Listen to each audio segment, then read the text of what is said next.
Chapter 1. The Hermetic Philosophy. The lips of wisdom are closed, except to the ears of understanding. The Kybalion. From old Egypt have come the fundamental esoteric and occult teachings which have so strongly influenced the philosophies of all races, nations and peoples, for several thousand years. Egypt, the home of the pyramids and the Sphinx, was the birthplace of the hidden wisdom and mystic teachings. From her secret doctrine all nations have borrowed. India, Persia, Chaldea, Media, China, Japan, Assyria, ancient Greece and Rome, and other ancient countries partook liberally at the feast of knowledge which the hierophants and masters of the land of Isis so freely provided for those who came prepared to partake of the great store of mystic and occult lore which the masterminds of that ancient land had gathered together. In ancient Egypt dwelt the great adepts and masters who have never been surpassed, and who seldom have been equaled, during the centuries that have taken their processional flight since the days of the great Hermes. In Egypt was located the great lodge of lodges of the mystics. At the doors of her temples entered the neophytes who afterward, as hierophants, adepts, and masters, traveled to the four corners of the earth, carrying with them the precious knowledge which they were ready, anxious, and willing to pass on to those who were ready to receive the same. All students of the occult recognized the debt that they owed to these venerable masters of that ancient land. But among these great masters of ancient Egypt there once dwelt one of whom masters hailed as the Master of Masters. This man, if man indeed he was, dwelt in Egypt in the earliest days. He was known as Hermes Trismegistus. He was the father of the occult wisdom, the founder of astrology, the discoverer of alchemy. The details of his life story are lost to history, owing to the lapse of the years, though several of the ancient countries disputed with each other in their claims to the honor of having furnished his birthplace, and this thousands of years ago. The date of his sojourn in Egypt, and that his last incarnation on this planet, is not now known, but it has been fixed at the early days of the oldest dynasties of Egypt, long before the days of Moses. The best authorities regard him as a contemporary of Abraham, and some of the Jewish traditions go so far as to claim that Abraham acquired a portion of his mystic knowledge from Hermes himself. As the years rolled by after his passing from this plane of life, tradition recording that he lived 300 years in the flesh, the Egyptians deified Hermes, and made him one of their gods, under the name of Thoth. Years after, the people of ancient Greece also made him one of their many gods, calling him Hermes, the god of wisdom. The Egyptians revered his memory for many centuries, yes, tens of centuries, calling him the scribe of the gods, and bestowing upon him, distinctively, his ancient title, Trismegistus, which means the thrice great, the great, the greatest great, etc. In all the ancient lands, the name of Hermes Trismegistus was revered, the name being synonymous with the fount of wisdom.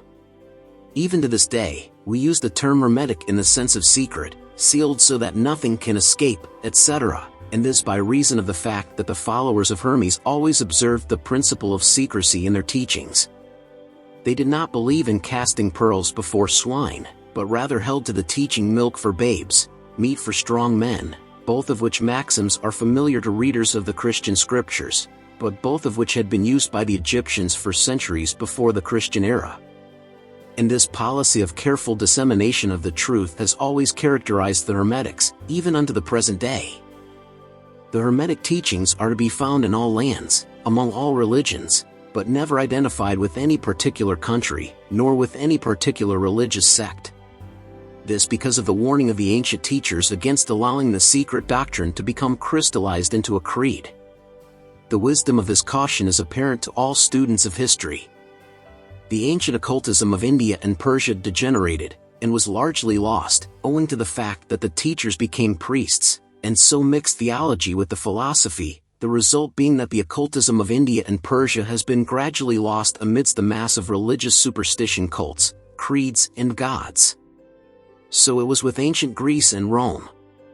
So it was with the Hermetic teachings of the Gnostics and early Christians, which were lost at the time of Constantine, whose iron hand smothered philosophy with the blanket of theology, losing to the Christian Church that which was its very essence and spirit, and causing it to grope throughout several centuries before it found the way back to its ancient faith. The indications apparent to all careful observers in this 20th century being that the Church is now struggling to get back to its ancient mystic teachings. But there were always a few faithful souls who kept alive the flame, tending it carefully, and not allowing its light to become extinguished. And thanks to these staunch hearts and fearless minds, we have the truth still with us. But it is not found in books, to any great extent. It has been passed along from master to student, from initiate to hierophant, from lip to ear. When it was written down at all, its meaning was veiled in terms of alchemy and astrology, so that only those possessing the key could read it aright. This was made necessary in order to avoid the persecutions of the theologians of the Middle Ages, who fought the secret doctrine with fire and sword, stake, gibbet and cross. Even to this day there will be found but few reliable books on the Hermetic philosophy, although there are countless references to it in many books written on various phases of occultism. And yet, the Hermetic philosophy is the only master key which will open all the doors of the occult teachings. In the early days, there was a compilation of certain basic Hermetic doctrines, passed on from teacher to student, which was known as the Kybalion, the exact significance and meaning of the term having been lost for several centuries. This teaching, however, is known to many to whom it has descended, from mouth to ear, on and on throughout the centuries. Its precepts have never been written down, or printed, so far as we know. It was merely a collection of maxims, axioms, and precepts, which were non-understandable to outsiders, but which were readily understood by students, after the axioms, maxims, and precepts had been explained and exemplified by the Hermetic initiates to their neophytes. These teachings really constituted the basic principles of the art of Hermetic alchemy, which, contrary to the general belief, dealt in the mastery of mental forces, rather than material elements, the transmutation of one kind of mental vibrations into others, instead of the changing of one kind of metal into another. The legends of the philosopher's stone which would turn base metal into gold, was an allegory relating to Hermetic philosophy, readily understood by all students of true Hermeticism. In this little book, of which this is the first lesson, we invite our students to examine into the Hermetic teachings, as set forth in the Kybalion, and as explained by ourselves, humble students of the teachings, who, while bearing the title of initiates, are still students at the feet of Hermes, the Master. We herein give you many of the maxims, axioms and precepts of the Kybalion, accompanied by explanations and illustrations which we deem likely to render the teachings more easily comprehended by the modern student, particularly as the original text is purposely veiled in obscure terms. The original maxims, axioms, and precepts of the Kybalion are printed herein, in quotation marks, the proper credit being given. Our own work is printed in the regular way, in the body of the work. We trust that the many students to whom we now offer this little work will derive as much benefit from the study of its pages as have the many who have gone on before, treading the same path to mastery throughout the centuries that have passed since the times of Hermes Trismegistus, the Master of Masters, the Great. In the words of the Kybalion, where fall the footsteps of the Master, the ears of those ready for his teaching open wide. The Kybalion. When the ears of the student are ready to hear, then cometh lips to fill them with wisdom. The Kybalion. So that according to the teachings, the passage of this book to those ready for the instruction will attract the attention of such as are prepared to receive the teaching. And, likewise, when the pupil is ready to receive the truth, then will this little book come to him, or her. Such is the law.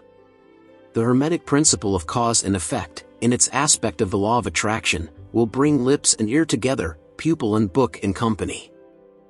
So mote it be.